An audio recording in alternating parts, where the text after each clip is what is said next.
So what are your plans for the future? Well, the first thing is to create at least one safe place. I call it a center. It's a teaching center in the sense of an exchange center where I would like to have scientists, very advanced sciences, physics, quantum physics, people who talk about the landscape of the mind, the exploration of the mind. People of that kind, I'd like to come together and share experiences, exchange.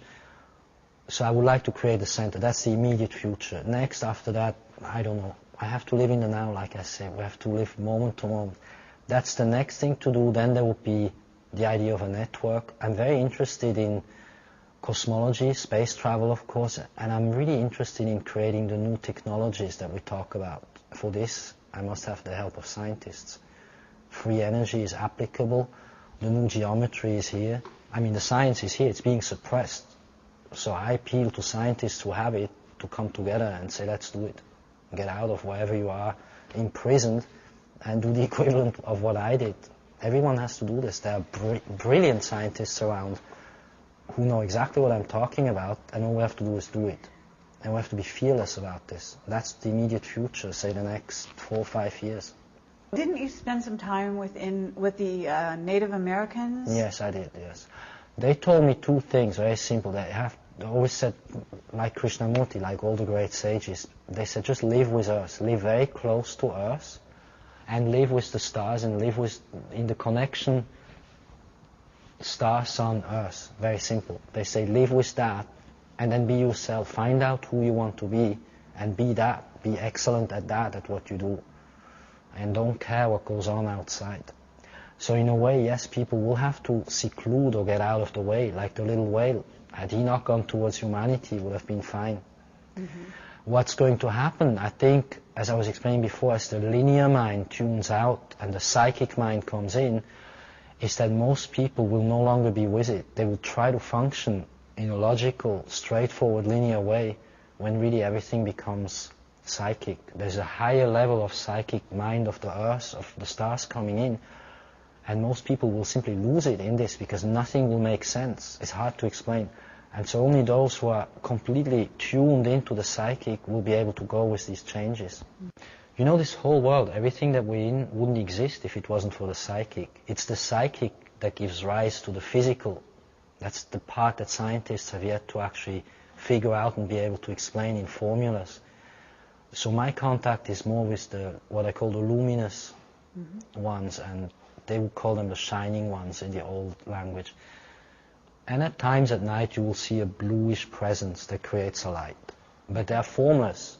You can't like talk to them and touch them, but you feel something's there. Mm-hmm. They don't have names as such. They don't say we're from this star. They just, you know, it's with you. It's constantly with you. You know, you said you'd met Cheney, for example, and you said you'd met some other people in your travels. Yes. I met a number of people, yes.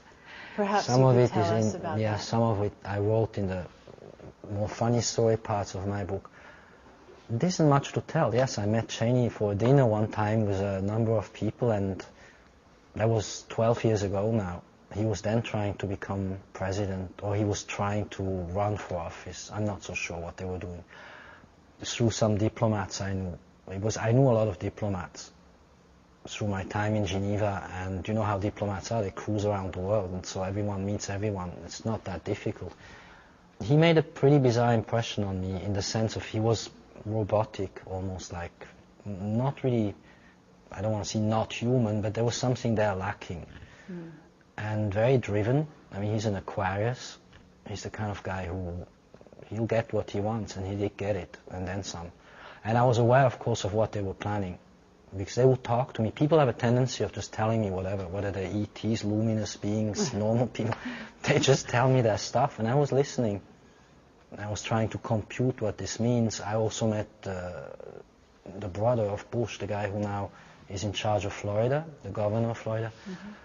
And through those types of people that I had met, but throughout fields of society, be it science, physics, NASA, politics, diplomacy, economy. I mean, I met hundreds of people. Some of it is in my book. They're just people, you know. And I met them at several points in their lives, so we can then compare what a destiny does. So you had some exposure to what might happen before 9/11, is that right? Yes.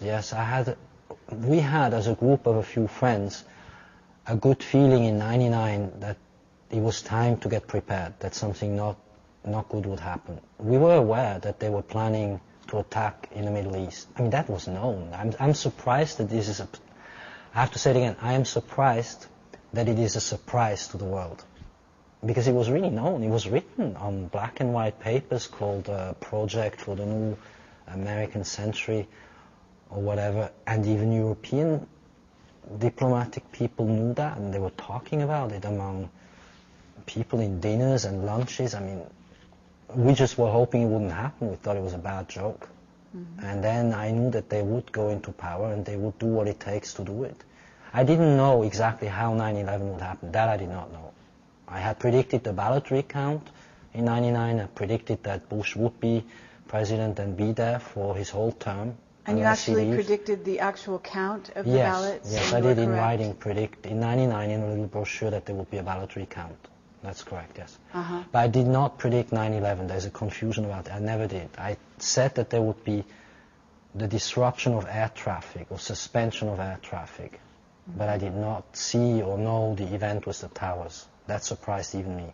We just knew that come 2001 to 2 in that area, in the time window after he would come into office, we knew that something disruptive enough would happen to open the way into the wars of the Middle East. And we were trying with friends to mitigate the influence, because I feel that normal people can have an influence on events, at least in as far as their attitude towards the event is going to be.